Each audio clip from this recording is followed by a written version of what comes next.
Welcome to another very wet day for Coldo. I don't know when this rain's going to stop.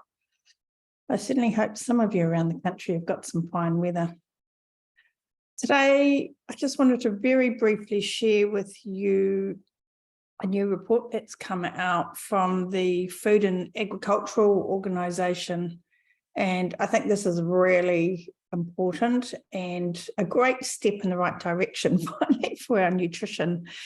So this report highlighted the crucial nature of animal source foods in our diets. It particularly highlighted those, the need for those in, sort of third world or lower income countries, and how deficient they are in so many nutrients, and that animal source foods provide the best, most bioavailable way of getting those nutrients into our diet.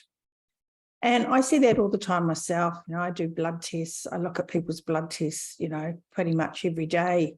And I'm just constantly seeing vitamin and mineral deficiencies, magnesium. Just about everybody is deficient in magnesium. Retinol, the retinol form of vitamin A that we can only get from animals. Copper. We keep hearing about how iron is so important, and iron is one of the most common nutrient deficiencies in the world.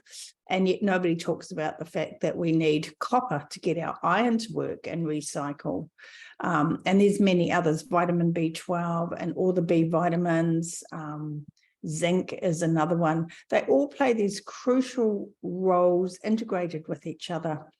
And I'm seeing this all the time, low protein, all the time. I'm seeing low protein on blood tests, low albumin. Albumin is one of the proteins that we use to transport nutrients around our body. And so when our albumin is low, it's really hard to get those nutrients to the cells that need them. So I just wanted to share that with you today. I hope you have a great day. And yeah, great news having this report come out. Thanks.